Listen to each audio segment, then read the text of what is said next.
नहीं चल। चलो आप सुनो, ठीक है। चलो, तो अब ये कह रहा है कि why teacher use the various approaches and methods of teaching. કેમ આ એક ટીચર જે છે અલગ અલગ પ્રકારના વિવિધ પ્રકારના એપ્રોચ અને વિવિધ પ્રકારના મેથડ કેમ ઉપયોગ કરે છે? આપણે પાછા આપણે શીખ્યા કે કન્સ્ટ્રક્ટિવિઝમ એપ્રોચ છે, બિહેવિયરિઝમ એપ્રોચ છે, અને કોગ્નિટિવિઝમ એપ્રોચ છે, હ્યુમનિઝમ એપ્રોચ છે, ઘણા બધા એપ્રોચ છે. આપણે ઘણા બધા એપ્રોચ, ઘણા બધા મેથડો આપણે શું કામ ઉપયોગ કરીએ છીએ? એટલે ઉપયોગ કરીએ છીએ કે દરેક વસ્તુને એક જ સરખી રીતમાં આપણે આપણે કરશું તો એ બાળકને સમજાશે નહીં. ગણિત શીખવાડવા માટે અલગ અલગ પ્રકારની રીતિ છે, અને ભાષા શીખવા માટે અલગ પ્રકારની રીતિ છે, અને સોશિયલ સાયન્સ શીખવા માટે અલગ અલગ પ્રકારની રીતિ છે. એવી રીતે દરેક ભાષા શીખવા માટે અલગ અલગ રીત છે. દરેક વર્ગના અલગ અલગ મહાનતા છે, વિશેષતા છે, તો એમાં જ તૈયાર થાય છે. એટલે આપણે અલગ અલગ પ્રકારના મેથડ અને ઉપયોગ, એપ્રોચ આપણે ટીચિંગમાં ઉપયોગ કરીએ છીએ. થોડું સમજી લઈએ. ચાલો આપણે હું છે એની આપણે સમજી લઈએ, જોઈ લઈએ. તો કહે છે કે શું કામ આપણે અલગ અલગ અપ્રોચ અને અલગ અલગ મેથડ ઉપયોગ કરીએ છીએ? તો કહે છે કે catering to learning style and meeting diverse need. મેં લર્નિંગ સ્ટાઇલની વાત કરી હતી. લર્નિંગ સ્ટાઇલ આપણે કેવી રીતે સમજશું? કોઈ કે મને જ્યારે લર્નિંગ સ્ટાઇલની વાત આવે તો શું શું મગજમાં આવે? VAKT. Very good, VAKT. જ્યારે લર્નિંગ કોઈ કહે કે લર્નિંગ સ્ટાઇલ શું, તો લર્નિંગ સ્ટાઇલની વાત કરીએ તો આપણે VAKT, વક્તની મગજમાં આવવું જોઈએ કે વક્ત. લર્નિંગ સ્ટાઇલ એટલે વક્ત. તો લર્નિંગ સ્ટાઇલ, અલગ અલગ પ્રકારના લર્નિંગ સ્ટાઇલને આપણે જ્ઞાન આપવા માટે, એને તક આપવા માટે, એને અવસર આપવા માટે, એને શીખવવા માટે આપણે અલગ અલગ પ્રકારના મેથડ અને અલગ અલગ પ્રકારના અપ્રોચ ઉપયોગ કરીએ છીએ. પછી બીજી વાતમાં શું કહે છે? બીજી વાતમાં આપણે જઈએ. બીજી વાતમાં કહે છે કે એન્ગેજમેન્ટ, મોટિવેશન, ફેસિલિટેટિંગ અન્ડરસ્ટેન્ડિંગ. કહે છે કે બધા જ બાળકોને, હવે અહીંયા એક બાળક સમર્થતા બાળક છે તો તમે સમર્થતા બાળકને ધ્યાન કરો છો. આમાં ત્યાં એક ના સમર્થતા બાળક પણ છે, આમાં એક CP બાળક પણ છે, આમાં એક જે છે આ VI વાળા પણ બાળક છે. તમે બસ માત્ર સમર્થતા બાળકો સાથે વાત કરો છો, જે જોઈ શકે છે એના સાથે વાત કરો છો. તો હવે બધા બાળકો એન્ગેજ થોડી થશે. તો જે બધા જ બાળકો જે ક્લાસમાં છે, ધારો કે અત્યારે અહીંયા લગભગ 5-6 લોકો છે, તો 5-6 લોકોની જયારે મારે ચર્ચા કરવાની છે, તો કદાચ હિન્દીમાં પણ વાત કરું, કદાચ અંગ્રેજીમાં પણ વાત કરું, કદાચ ગુજરાતીમાં પણ વાત કરું, તો જ્યારે હું આ બધી જ ભાષામાં વાત કરું તો બધા બાળકો જે છે એન્ગેજ થશે, પછી મોટિવેટ થશે, પછી જે લર્નિંગ છે એ લર્નિંગ હું એને સમજાવી શકું અને બધા બાળકો શીખી પણ શકે. તો શીખવા માટે, શીખડાવવા માટે, બાળકોને આ મોટિવેશન આપવા માટે, બાળકોને સામેલ કરવા માટે આ મેથડ અને એપ્રોચનો ઉપયોગ કરવામાં આવે છે. ચાલો આગળ શું કહે છે, આગળની ચર્ચા કરીએ. તો કહે છે કે ડેવલપિંગ ક્રિટિકલ થિંકિંગ. બાળકોમાં એક જે છે અલગ પ્રકારની સોચ એ વિકસિત કરવા માટે, અલગ પ્રકારની સોચ વિકસિત કરવા માટે આપણે મેથડ અને એપ્રોચ, અલગ અલગ પ્રકારના મેથડ અને એપ્રોચ ઉપયોગ કરીએ છીએ. કદાચ એક બાળક નો વિચાર કરી શકે છે, એક બાળક વિચાર મંથન નથી કરી શકતા, તો બીજા આપણે ઉપયોગ કરીએ છીએ. જેમ ધારો કે આપણે એક વિચારમાં આપણે સમજીએ કે આપણને અહીંયાથી ભાવનગરથી આપણે અમદાવાદ જવાના છે. મેં એકવાર કદાચ આપણની સાથે એની ઉદાહરણની ચર્ચા કરી હતી. આપણને ભાવનગરથી અમદાવાદ જવાના છે, તો આપણા પાસે કયો એવા સાધનો છે કે આ સાધનોથી આપણે ભાવનગરથી અમદાવાદ પહોંચી શકીએ? કોઈ કહે મને?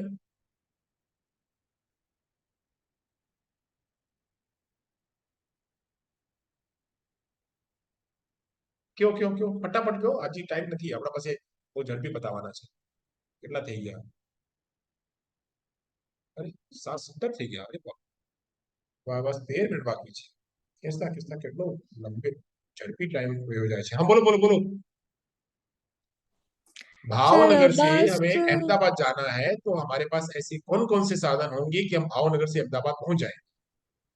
सर बस, ट्रेन या खुद की पर्सनल व्हीकल, कार वगैरह. ये मान लो बस नहीं चल रही है, मान लो ट्रेन नहीं चल रही है, और पर्सनल व्हीकल भी मना कर दिया है, अब क्या करोगे, कैसे जाओगे?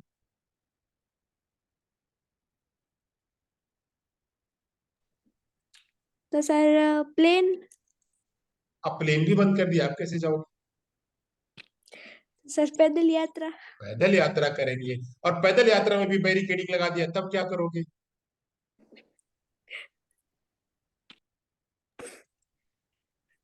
तब क्या तो सर करोगे? कैंसिल करेंगे. कैंसिल करोगे, नहीं तो पैदल कोई मना कर रहा है भाई बैरिकेडिंग लगाया, तो बाजू से घूम करके चले जाओ। है ना? Something sir. खाना ही कैंसिल कर देंगे सर, हेलो, खाना ही कैंसिल कर देंगे। आपकी आवाज मेरे को नहीं आ रही है सच्ची। वो बोल रहे सर कि जाना ही कैंसिल कर देंगे। जाना ही कैंसिल कर दें, ओके। तो जाने तुम्हें आ रही, मुझे क्यों नहीं आ रही बेटा? अच्छा, तो जाना ही कैंसिल, जाना है ही, जाना कैंसिल नहीं करना, जाना तो किसी भी कंडीशन में है। આપણે કોવિડ પીરિયડમાં હતા તો કોવિડમાં આપણે ટ્રેન બંધ હતી, ફ્લાઇટ બંધ હતી, આ બધા વાહનો બંધ હતા, બધા જ બંધ હતું.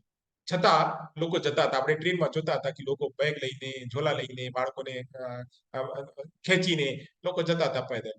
પણ ક્યાંક ક્યાંક લોકો આ એક રસ્તામાંથી જતા પણ ન જવા દેતા હતા. પણ ત્યારે એ લોકો આ બાજુમાંથી કોઈ પહાડ ઉપરથી, કોઈ ખેતરમાંથી, કોઈ ક્યાંથી એ નીકળી જતા.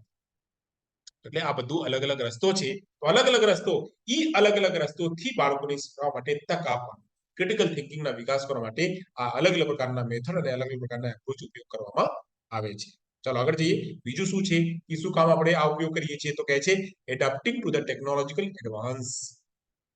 આપણે આ મેથડ અને અપ્રોચ આપણે આ એટલે ઉપયોગ કરીએ છીએ કે થોડાક મેથડ, થોડાક ટેકનોલોજી કદાચ આ મેથડમાં ઉપયોગ ન થઈ શકે તો આપણે બીજો અપ્રોચ ઉપયોગ કરશું. કદાચ આપણે આ બીજું ટેકનોલોજી ઉપયોગ કરવાના છે તો એ આપણે ટેકનોલોજીના પણ ઉપયોગ આપણે કરી શકીએ છીએ. તો એક એક મેથડમાં આપણે ટેકનોલોજીના એડેપ્ટેશન કરવા માટે, ટેકનોલોજી ધારણ કરવા માટે આપણે એનો ઉપયોગ કરીએ છીએ. પહેલાના ટેકનોલોજી નો હતો, લેક્ચર મેથડમાં ટેકનોલોજીની જરૂરત નથી. લેક્ચર મેથડ જ્યારે ચાલતો હતો તો ત્યારે બસ પુસ્તક લઈને બોલતા હતા, તો ત્યાં ટેકનોલોજીની જરૂરત નહોતી. પછી આવીને પુસ્તક ન લીધા પણ આવીને ભાષણ આપે છે, તો ભાષણ આપે છે, ત્યાં ટેકનોલોજીની જરૂરત નથી. પણ જ્યારે કન્સ્ટ્રક્ટિવિઝમ આવ્યું ત્યારે આ બાળકોને એન્ગેજ પણ કરવાનું, પછી પીપીટી આવ્યું, પ્રોજેક્ટર આવ્યું, ઓવરહેડ પ્રોજેક્ટર આવ્યું, આ બધું જે છે ટેકનોલોજીનો ઉપયોગ કરવામાં આવવા માંડ્યું. પછી બધા ઘરે બેસીને એક એક લેક્ચર ભણવા માંડ્યો. હવે ઓનલાઈન પણ આવી ગયું, બધા પાસે ઇન્ટરનેટ, સ્પીડી ઇન્ટરનેટ છે, અને બધા પાસે મોબાઈલ ફોન છે, એન્ડ્રોઈડ ફોન છે, અને જેમાં આ બધું એપ્લિકેશન ચાલે છે, ઝૂમ એપ્લિકેશન ચાલે છે. તો ઝૂમ એપ્લિકેશનના માધ્યમથી એક હાઈલી સ્પીડ ઇન્ટરનેટથી આ બધા લેક્ચર સંતોષ ક્યાં સાઉથ ઇન્ડિયામાં બેસેલા છે, અને તમે લોકો આ ગુજરાતમાં બેસેલા છો, અને બધી જગ્યા બોલી શકે છે, કહી શકે છે. તો આ એક ટેકનોલોજીનો ઉપયોગ કરવા માટે પણ અલગ અલગ પ્રકારના એપ્રોચ અને મેથડ ઉપયોગ કરવામાં આવે છે. પછી શું કહે છે કે પ્રમોટિંગ કોલાબોરેશન, જે મેં ચર્ચા કરી કે આપણે કોલાબોરેશનને આપણે એને પ્રમોટ કરવા માટે અને એસેસમેન્ટને, લર્નિંગને એસેસમેન્ટ કરવા માટે, જે કાંઈ લર્નિંગ થયેલી છે, તમને લોકોને જે લર્નિંગ થઈ છે એ લર્નિંગને અસેસ કરવા માટે પણ અલગ અલગ પ્રકારના એપ્રોચ અને મેથડ ઉપયોગ કરવામાં આવે છે. તો આપણે એકબીજા સાથે શેર કરીએ, એનું અસેસમેન્ટ લર્નિંગ કરવા માટે, ટેકનોલોજીને આપણે ધારણ કરવા માટે, અને ક્રિટિકલ થિંકિંગને આપણે વિકાસ કરવા માટે, બધાને સામેલ કરવા માટે, બધાને મોટિવેશન આપવા માટે, અને જે અન્ડરસ્ટેન્ડિંગ છે, જે સમજ છે, સમજને વધારવા માટે, અને પછી આ બધા બાળકોની જે અલગ અલગ પ્રકારની જે શીખવાની જે શૈલી છે, શીખવાની શૈલીને આ પહોંચાડવા માટે એ એપ્રોચ અને મેથડ ઉપયોગ કરવામાં આવે છે. સમજાઈ ગયું? हाँ सर। ચાલો આગે बढ़िए. હવે કહે છે કે કેટલા પ્રકારના મેથડ છે. તો મેથડને હું અહીંયા 3 પ્રકારમાં ડિવાઈડ કરેલું છે, એ તમે જોઈ શકો છો. એટલે આ બસ અહીંયાથી બસ એટલે હું દેખાડી દઉં છું, પણ ડિટેલમાં ચર્ચા નથી કરતો. શું છે? તો કહે છે કે જ્યારે આપણે વાત કરીએ તો એક હોય છે સબ્જેક્ટ અને એક હોય છે લેંગ્વેજ. તો લેંગ્વેજમાં શું આવે છે? તો લેંગ્વેજ આપણે હિન્દી વાત કરીએ, ગુજરાતી વાત કરીએ, સંસ્કૃત વાત કરીએ, તમિલ વાત કરીએ, તેલુગુ વાત કરીએ, કન્નડા વાત કરીએ, મરાઠી વાત કરીએ, બંગાળી વાત કરીએ, જેટલે આપણી ભારતમાં જેટલી ભાષાઓ, એક સંવિધાનમાં 22 ભાષાઓનો જે ઉલ્લેખ છે, એ પણ એની સિવાય જે ભાષાઓ છે, આ ભાષાઓની શીખવા માટે અલગ પદ્ધતિ હોય છે. અને જેટલા વિષયો છે, વિષયોમાં વાત કરીએ તો ગણિત છે, સોશિયલ સાયન્સ છે, અને પછી આપણે બીજું આપણે વાત કરીએ તો એની સિવાય ઈવીએસ છે, એ જેટલા વિષયો છે, જ્યોગ્રાફી છે, હિસ્ટ્રી છે, પોલિટિકલ સાયન્સ છે, આ બધા જે સાયન્સ અને હ્યુમેનિટીના જે સબ્જેક્ટો છે, કોમર્સ છે, આ બધાને ભણવા માટે, વિષયોને ભણવા માટે અલગ પદ્ધતિ છે. તો અહીંયા આ વિષયને ભણવા માટે અલગ પદ્ધતિ છે, ભાષાને ભણવા માટે અલગ પદ્ધતિ છે, અને જે બહેરામંગા બાળકો છે, જે CW છે બાળકો છે, એની ભણવા માટે અલગ પદ્ધતિ છે. તો અહીંયા આપણે જાણી શકીએ, જોઈ શકીએ છીએ કે લેક્ચર કમ ડેમોન્સ્ટ્રેશન મેથડ છે, હ્યુરિસ્ટિક હિસ્ટોરિક મેથડ છે, જે આપણે ઇતિહાસ ભણવા માટે ઉપયોગ કરવામાં છે. ટીમ ટીચિંગ ઉપયોગ છે, જ્યાં આપણે કોલેબોરેટિવ મેનરના ઉપયોગ કરીએ છીએ. ટીમ ટીચિંગ મેથડ છે. હ્યુરિસ્ટિક મેથડ છે, જે આપણે ખોજ પદ્ધતિનો ઉપયોગ છે. પછી પ્રોજેક્ટ મેથડ છે. પછી પ્રોબ્લેમ સોલ્વિંગ મેથડ છે. એનાલિટિકલ અને સિન્થેટિક મેથડ છે, ઇન્ડક્ટિવ અને ડિડક્ટિવ મેથડ છે, અને જિગસો મેથડ છે. આ બધા મેથડો જે છે આ મેથડ ક્લાસમાં ઉપયોગ કરવામાં આવે છે. દરેક વિષય માટે અલગ અલગ મેથડ જે છે એ ઉપયોગ કરવામાં આવે છે. પછી ભાષાનો ઉપયોગ કરવા માટે, ભાષા ભણવા માટે શું તો કહે છે ટાસ્ક બેઝ અપ્રોચ છે, કોઓપરેટિવ અપ્રોચ છે, કમ્યુનિકેટિવ મેથડ છે, બાયલિંગ્યુઅલ મેથડ છે, એટલે એક ભાષાને ધ્યાને રાખી બીજી ભાષા શીખવાડવાનું એને બાયલિંગ્યુઅલ મેથડ કહેવામાં છે. એક ઇલેક્ટિવ મેથડ છે, આપણે ચયનાત્મક પદ્ધતિ છે, એ તો એક ઈ પણ મેથડ છે. કન્સ્ટ્રક્ટિવિસ્ટ મેથડ છે, જે આપણે ચર્ચા પાછા કર્યા હતા, એ આ સંરચનાત્મક પદ્ધતિ બાળકોને તક આપવામાં આવે છે, એ પણ મેથડ છે ભાષા શીખવવા છે. ટ્રાન્સલેશન મેથડ પણ છે ભાષા શીખવવા માટે. પછી એક ડાયરેક્ટ મેથડ છે, નેચરલ મેથડ પણ કહેવામાં આવે છે, એ પણ છે. પછી લેંગ્વેજ ક્રોસ કરિક્યુલમ એક પ્રકારના મેથડ છે. એ બધા ભાષા શીખવવા માટે પદ્ધતિઓ છે.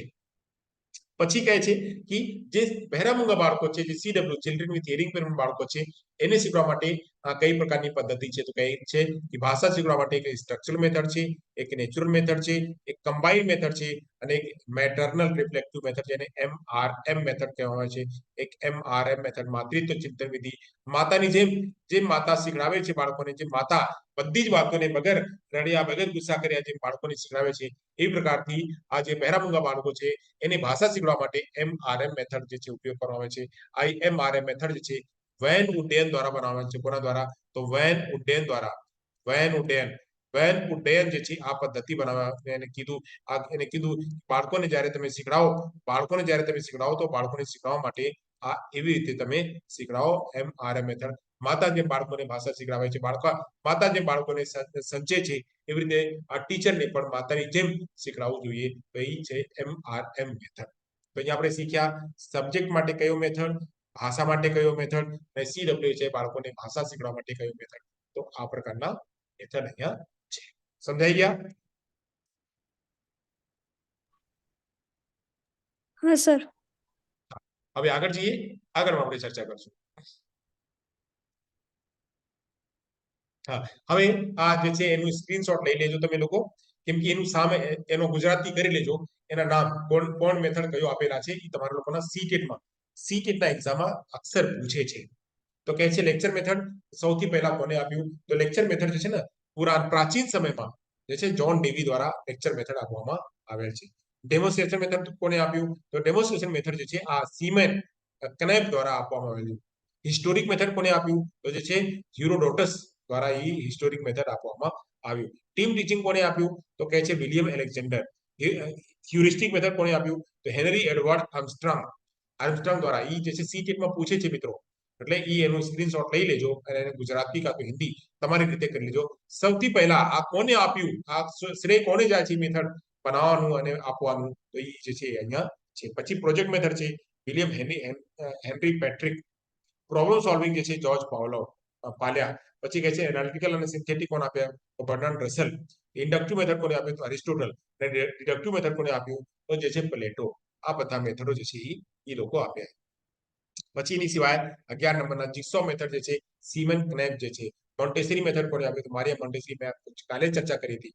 કિન્ડરગાર્ટન મેથડ કોને આપ્યું તો ફ્રેડરિક ફ્રોબેલ, કાલે આપણે ચર્ચા કરી હતી. પ્લેવે મેથડ કોને આપ્યું તો હેનરી કાર્લવેલ કુક, એની પર કાલે ચર્ચા કરી હતી. પછી ટુરિઝમ મેથડ કોને આપ્યું તો પેસ્ટ્રોલોજી. આપણે જ્યારે હિસ્ટ્રીની વાત કરીએ, જ્યોગ્રાફીની વાત કરીએ ત્યાં ટુરિઝમ ઉપયોગ કરવામાં આવે છે, તો ટુરિઝમ કોને આપ્યું તો પેસ્ટ્રોલોજી. ડાલ્ટન મેથડ પણ એક છે. ડાલ્ટન મેથડ આપણે જ્યોગ્રાફીમાં ડાલ્ટન મેથડ આવે છે, તો ડાલ્ટન મેથડ કોને આપ્યું તો હેલેન પખુસ્ટ જે છે આપ્યા. પછી ક્વેશ્ચનિંગ આન્સર મેથડ કોને આપ્યું તો સોક્રેટિસે જે છે ક્વેશ્ચન અને આન્સર મેથડ જે છે આપ્યું. પછી સાયન્ટિફિક મેથડ કોને આપ્યું તો Francis bacon. Micro teaching method કોને આપ્યું તો DY એલન. અને ઇવોલ્યુશન મેથડ કોને આપ્યું તો રાલ્ફ ડબલ્યુ ટેલર. તો એ છે. પછી આગળ વધીએ આપણે, તો કહે છે કે યુનિટ અપ્રોચ. આ લઈ લીધા ને સ્ક્રીનશોટ એનું? हेलो हाँ सर. तो स्क्रीनशॉट लेते चलना, ठीक है. आगे चलते हैं, इसका भी स्क्रीनशॉट ले लेना. तो कहते कि यूनिट अप्रोच कोने आप्યું SC મોરિસન. વેનેટિકા મેથડ, આ વેનેટિકા મેથડ ઘણી ટાઈમ જે સીટેટ માં પૂછે છે, તો વેનેટિકા મેથડ કોને આપ્યું તો કાર્લટોન બુસબર્ન એ આપ્યું. પછી ડેકાર્લી મેથડ, એ પણ બહુ ફેમસ મેથડ છે. પછી કહે છે ડેકાર્લી. બ્રેલ મેથડ તો આ બધાને ખ્યાલ છે, લુઈસ બ્રેલ.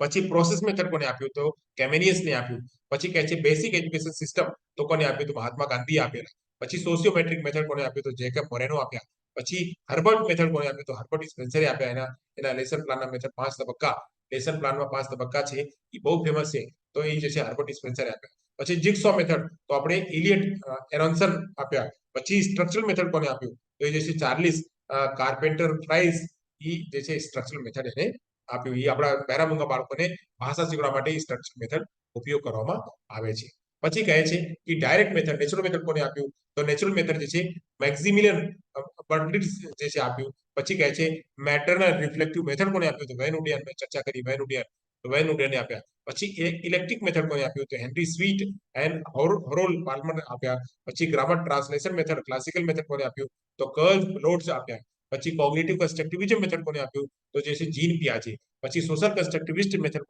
કોને આપ્યું તો લેવ વાઇગોસ્કી આપ્યા કોઓપરેટિવ મેથડ કોને આપ્યું તો લેવ વાઇગોસ્કી આપ્યા બ્રેન સ્ટ્રોમિંગ મેથડ કોને આપ્યું તો ઓસ્બોર્ન આપ્યા પછી માસ્ટિલાની કોને આપ્યું તો બેન્જામિન બ્લૂમે આપ્યું એટલા પ્રકારના મેથડો છે મિત્રો આ મેથડ કઈ પૂછે છે જો આપ લોકો લખીને યાદ કરી લેજો એને એકવાર રટ્ટા પણ મારી લેશો મગજમાં રાખી લેશો તો તમારા કોઈ પણ જગ્યા 1 નંબર 2 નંબર તો પાકું થઈ જ જશે બહુ અગત્યના છે એ બધી જગ્યા મળતો નથી આ પ્રકારના મેથડ તો મિત્રો અહીંયા સુધી થયા આપણે ટીચિંગ મેથડ અને એના એક્સપોનેન્ટ એને કોને આપ્યું જેટલા શિક્ષણની પદ્ધતિઓ છે અને એના પ્રણેતા કોણ છે કોને આપ્યું એ આપણે પણ શીખ્યા આમાં એક ગીજુભાઈ બધેકા છે ગીજુભાઈ બધેકાના પણ લખી લેજો તો Gijubhai Badheka activity base learning જે છે એ આપ્યા હતા એ પણ અહીંયા લખી લેજો સરસ તો આ પ્રકારના મેથડો છે તો અહીંયા આપણે રિવિઝનમાં આપણે સમજ્યા કે શું આપણે ચર્ચા કર્યા તો ટીચિંગ એપ્રોચની ચર્ચા કર્યા હતા ટીચિંગ મેથડની ચર્ચા કર્યા હતા કેરેક્ટરિસ્ટિક્સ ઓફ ધ એપ્રોચ એ પણ આપણે ચર્ચા કર્યા હતા ડિફરન્શિએટ બિટવીન એટલે આપણે એપ્રોચ અને મેથડમાં આપણે તફાવત પણ સમજ્યા હતા પછી આ શું કામ જરૂરી છે આ જે છે એની પર ચર્ચા કર્યા હતા અલગ અલગ પ્રકારના મેથડ કયો છે એ આપણે ચર્ચા કર્યા પછી ટીચિંગ મેથડ અને એના જે છે અલગ અલગ પ્રકારના પ્રણેતા કોણ છે એ પણ આપણે ચર્ચા કર્યા અને પછી આપણે કન્ક્લુઝન અને સેલ મેસેજ તો મિત્રો અહીંયા સુધી સમજાઈ ગયા હા સર ચાલો તો બસ અહીંયા આપણે પૂરું કરીએ અંગ્રેજીમાં છે તો અંગ્રેજીમાં આપણને સમજાશે નહીં આપણે અહીંયા આપણે પૂરું કરીએ હવે કોઈના પ્રશ્ન હોય મને પૂછો આજે આપણે આ યુનિટ 1.3 હતો કે કયો હતો यस सर सही है सर एक 1.3 था कौन सा था यस सर 1.3 हाँ तो 1.3 यहाँ पे आज पूरा होता है अब 1.4 पे आएंगे उस पर चर्चा करें चलिए किसी कोई प्रश्न है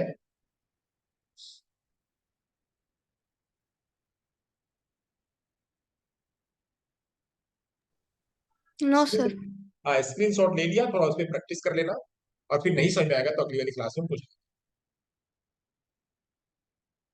ठीक है ओके यस सर चलो बाय Bye.